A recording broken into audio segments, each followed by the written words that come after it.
Welcome to the Jameela Adams Experience podcast. It's a place and a space for women over 40 to be inspired, encouraged, and heard.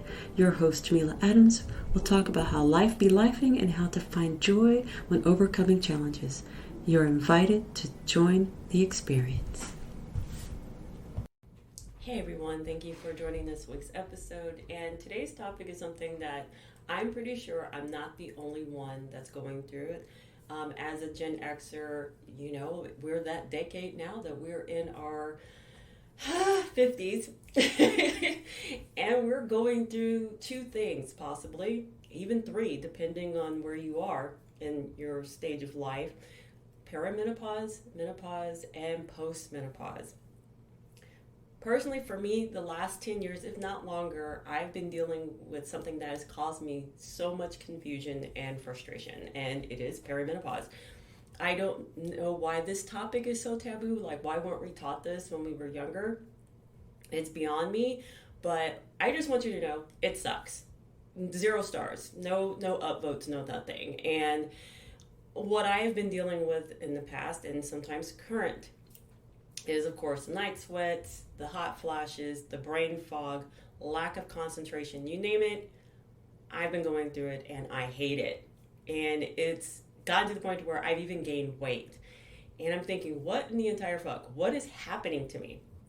So with talking with my doctor, love her to death, and also doing my research, I cut back on some things, you know, because of the weight gain. I don't know why, but it just seems like the things that you used to eat and things that you used to do don't matter anymore. You basically are going through puberty 2.0. And like I said, I don't like it at all. Anyway, but like I said, doing my research about myself and talking with my doctor, I've learned that my body has a hard time tolerating alcohol and sugar.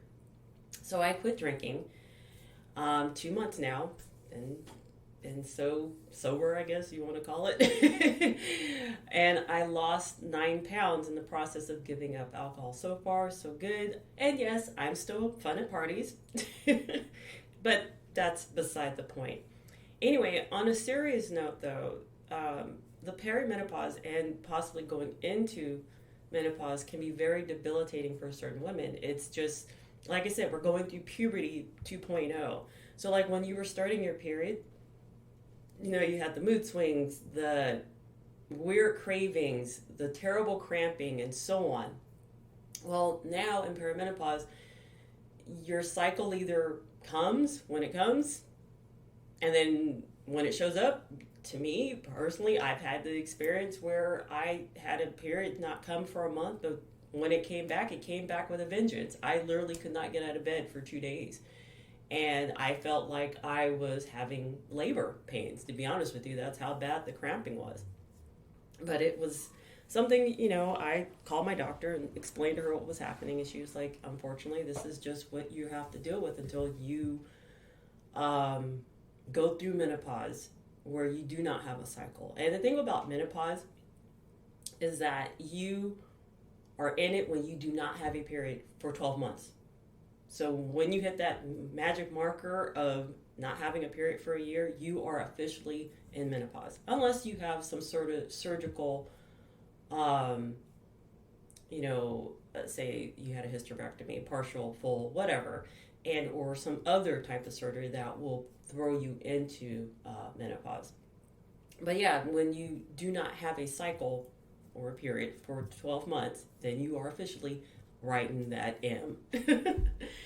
Anyway, what's interesting is about, for me, what I experienced was that it was either trying to decide whether or not to go on to hormonal therapy. And as of right now, since I haven't gone into full-blown menopause, there's really no point in me doing it. But it's something that I may consider in the future. As of right now, I don't need it.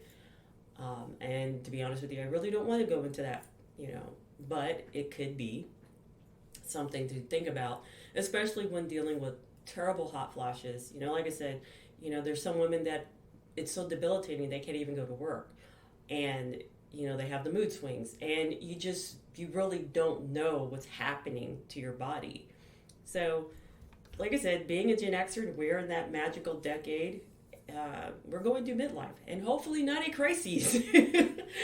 But we are going through, that part of midlife, and it's something some of us do celebrate. I personally, when it happens, I'm celebrating. I'm throwing a party. But in the meantime, getting back to the seriousness of it, you have to take care of yourself. Personally, I have improved my diet. I've learned different steps and different programs to help me get back into the gym and make it so that I am doing something that won't hurt. Unfortunately, I still deal with my nagging knee issue, but I have learned to cut back on certain things, but increase on others, like doing more weight training. Just having that has helped me a lot.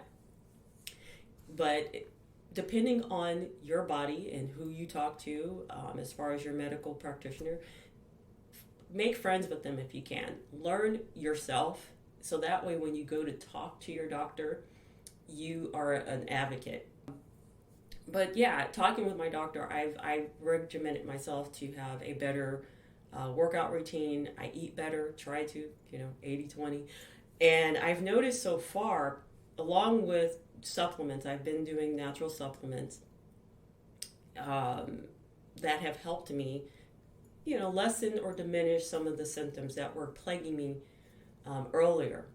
It's one of those things you don't know what's happening until you start documenting what's happening to you. And then if you have to do that, I encourage you, document your symptoms, so that way when you go in and talk to your doctor, you have to say, hey, this is a shopping list of things that I'm concerned about, and let's go over them and just talk. I mean, this is your body. No one should know your body better than obviously God, your parents, depending on if you still have a good relationship with, and obviously yourself.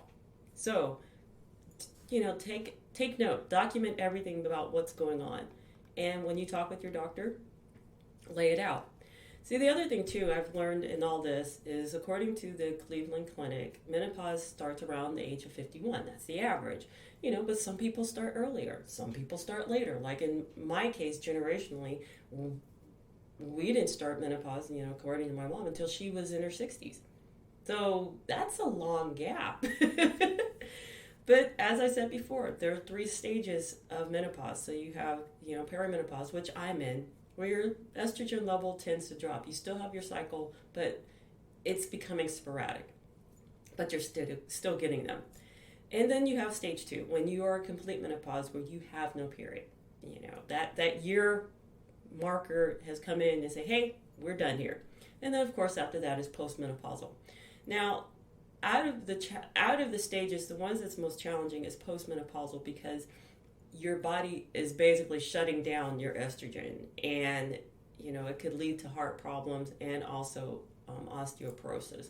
So that's something you definitely want to monitor, and of course keep abreast by talking with your physician.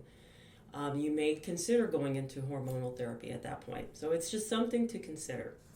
Everybody's experiences different symptoms throughout their lives. Talking with my friends, some of them are just now getting into the foray of having the hot flashes, the night sweats, the mood swings, and whatever. And then some of them, we've talked that the other symptoms are the dry skin and vaginal dryness. That one right there, ugh. But to me, what's worse than that is losing your libido, have a low libido. To me, that is the worst one. Only because I like physical intimacy. And if I'm dropping down in that department, that kind of would suck. But anyway, that's just my experience, right? That's everyone's experience in regards to their menopausal journey. It's all the same, it's parallel, but yet everyone experiences it at different times in their life. So the thing is that we need to consider the most is that talking, if you have children, especially, your daughters or those who identify, they're going through this, start talking to them about it.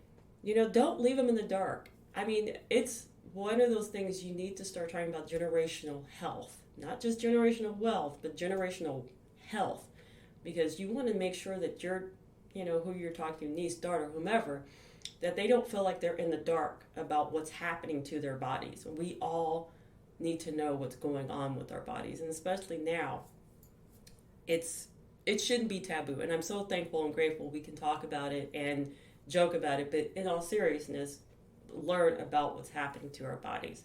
So, with that being said, I challenge you, if you are going through this, one thing for sure, write down your symptoms. When did you notice your symptoms? And number 2, talk to your doctor about it. If you can talk to them and say, hey, this is what's happening to me. Why is this happening to me? Or I think this is happening to me. Can you give me more information about why this is happening to me? But you have to communicate that to your physician. Don't just take what they're saying by, face value. Learn your body. We've been in this body now, 50 some odd years. It's time that we know it and figure it out. So, in closing, I want you to be inspired. I want you to be inspiring. I want you to be encouraged. I want you to be encouraging. But most of all, I want you to be you and carry a little fan with you if you're having a hot flash. And I'll talk with you next week.